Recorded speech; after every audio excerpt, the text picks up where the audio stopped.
آج ہم اصول کافی کے دوسرے درس میں جس موضوع پر گفتگو کریں گے وہ یہ ہے کہ کیا اصول کافی کی احادیث جعلی ہیں؟ کیا شیعوں کے پاس جو احادیث کا ذخیرہ ہے وہ جعلی ہے، من گھڑت ہے، اور بس جس کا جو دل چاہ رہا تھا وہ اللہ اور رسول سے منسوب کر کے دین بنا دیا گیا ہے؟ اس سوال پر ہم آج گفتگو کریں گے، اور یہ آج ہمارا درس اصول کافی کی مناسبت سے دوسرا درس ہے۔ آج کے درس میں اصول کافی کے مقدمے سے چند اقتباسات ذکر کریں گے،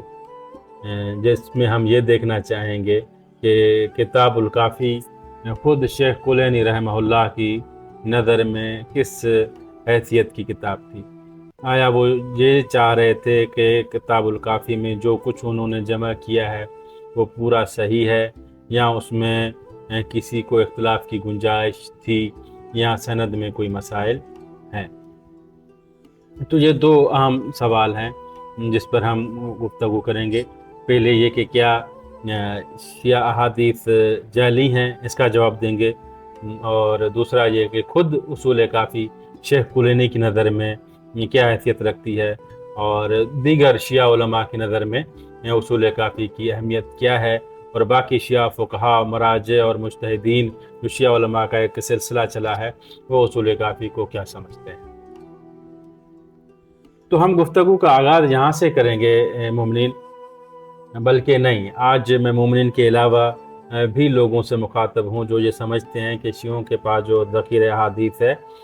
وہ من گھڑتا ہے، اور جس کا جو دل چاہ رہا تھا وہ اس حساب سے حدیثیں گھڑتا جا رہا تھا، اور اسی طرح شیعوں کی حدیث کی کتابیں بنی ہیں۔ سب سے پہلی بات تو میں یہ عرض کروں کہ نواسب کی تو بات ہی نہ کریں۔ امت مسلمہ کے پاس احادیث کا جو ذخیرہ ہے وہ شیعوں کا مرہون منت ہے۔ اگر میری دعویٰ میں کسی کو کوئی تأمل ہے، اور میری دعویٰ میں اگر کسی کو کوئی مسئلہ ہے تو وہ کسی بھی مسلک سے مسلمانوں کے تعلق رکھتا ہو، اپنی کتابیں جا کر دیکھے، اور اس میں جو شیعہ راویوں سے جو روایات نقل کی گئی ہیں وہ اپنی کتابوں سے شیعہ راویوں کی روایات نکال دے۔ اس کے بعد اگر اس کی کتاب کسی کام کی رہتی ہے تو وہ سمجھے کہ ٹھیک ہے بھئی، ہمیں جو ہے وہ ہم خود کفیل ہیں، ہمارے پاس خود اپنا سب کچھ ہے۔ پھر وہ ہمیں آ کر تانا دے کہ دیکھو ہماری کتابیں تمہارے بغیر اتنی مضبوط ہیں، شیعوں کے بغیر، ہماری کتابیں تم شیعوں کے بغیر اتنی علمی ذخیرہ سے جو ہے وہ بھری ہوئی ہیں، پھر ہم سے بات کرے، پھر بات بنتی ہے۔ لیکن جن کی اپنی کتابیں شیعہ راویوں کی روایات کے بغیر اپنی حیثیت کھو دیتی ہیں، وہ آ کر ہم شیعوں سے کہیں کہ تمہاری روایات جعلی ہیں، تو یہ کچھ عجیب سا نہیں ہے؟ آج اس موضوع پہ میں ذرا کچھ مزید بھی کہنا چاہوں گا، یہ جملہ میں نے پہلے بھی عرض کیا تھا۔ دیکھیں کہ جس دور میں ہم جی رہے ہیں یہ جدید علوم کی ترقی کا زمانہ ہے۔ اس میں ہزاروں لاکھوں سال پہلے جو فوسلز ہیں ملتے ہیں سائنسدانوں کو، وہ انہی سے ٹیسٹ کر کے یہ معلوم کر سکتے ہیں کہ یہ انسان کا ہے، جانور کا ہے، نر کا ہے یا مادہ کا ہے۔ آج کے زمانے میں بھی آپ اگر اس طرح کی تہمتیں اور الزامات لگاتے رہیں گے ان کے شیعوں کی جو روایات ہیں وہ من گھڑتے ہیں، وہ جعلی ہیں، بغیر کسی ثبوت کے اور بغیر کسی علمی دلیل کے، تو مطلب یہ پھر آپ وہی بات ہے کہ اپنا منہ چھپا کے جو ہے وہ یہاں اکیلے دوڑ کے آپ جیتنا چاہ رہے ہو، ایسا نہیں ہے۔ دیکھیں شیعوں کا ایک شیعت کیا ہے؟ رسول خدا صلی اللہ علیہ وآلہ وسلم کی تعلیمات کا تسلسل ہے، جو غیبت کبریٰ تک